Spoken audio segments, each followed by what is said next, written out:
the existing model and then brought all the user-generated content to create ratings and really use that as a relevancy formula for how the advertisers are listed.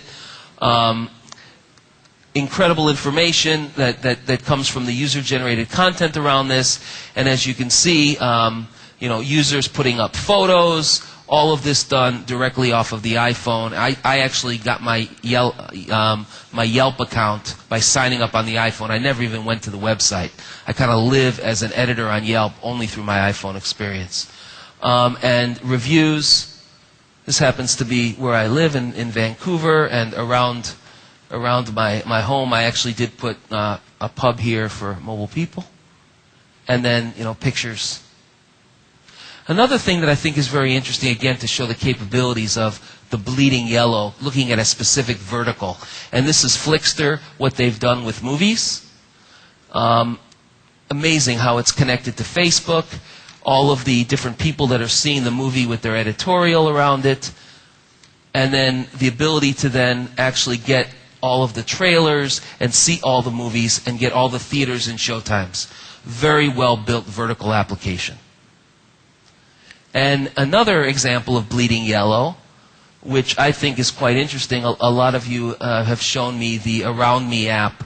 But what I think is interesting, what's happening is the ability to find all kinds of partners with a search API and build those around the context of around you, such as using events, Eventful, to seeing the events around you, to actually partnering with gasolines.com, which is giving all the prices of all the gasoline, to actually Starbucks has their own search API, which is embedded there, and you can see now all of Starbucks. And then they actually have Yelp integrated into the application as well, and as well the local IYP. And all of that built within one application. So another interesting angle is that apps are now being built on top of the listings as a new value. And then finally, I'd like to share a little bit about something that is Mobile People is working on, and they're going to present today, is the ability then, not only do you have an application where you can have your listings, but then a key part of this is the ability to have all of the linking out of the application into the web. And here's just a quick visualization, and you're all going to do this today during the interactive session, is the ability to create your own website and then link to that website through the application. And so, finally, how do we profit? I think if you are running a directory business, even though I've spent many years of my life at Nokia, I would have to say, quickly launch your own application, iPhone application, and just think cool as the status quo and as a reference, which kind of leads me to the next, is then to look at how you can create an API that anybody that wants to build an application and monetize it through your interface is very important. And so actually looking at an open API that can actually live for any application that would like to leverage your local advertisers in a unique way, I think is a very important strategy. Again, syndication. Even those apps that use your advertisers, why not market them through your own website and kind of use that to create as much traffic and possibility that all drive back to your advertising base.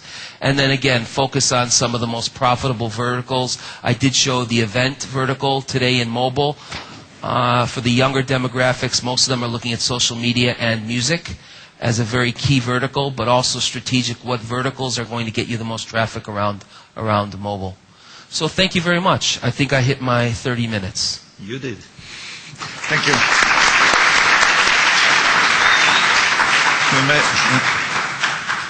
So before I bring up Jens, any questions? Is there a question for Matthew?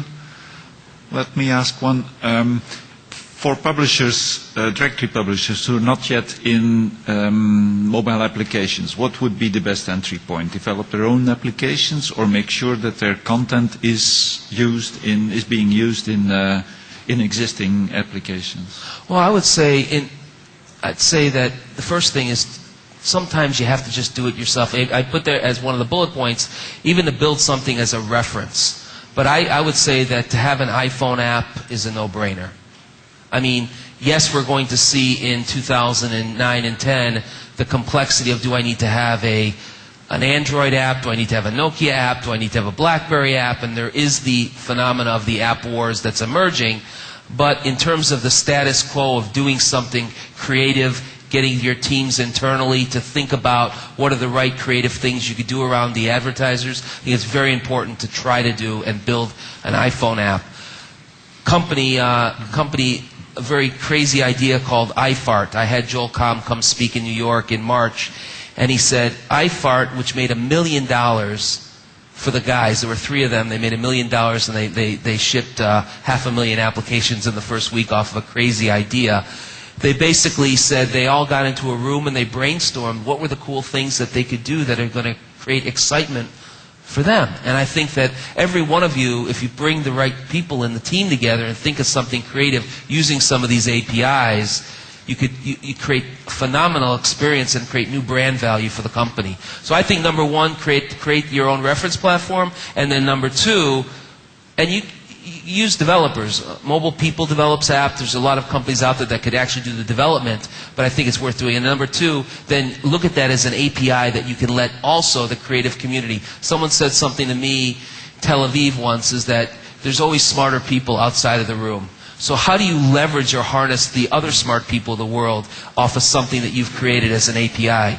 And I think so that would be the way I would answer, is to work on an API where the creative community could leverage off of that. But again, it has to be set up in a way, we heard a great presentation from Mark Cannon, that you can measure it and you can actually follow it. You don't want something that you can't measure later on. So it's important that you have the ability to have those metrics.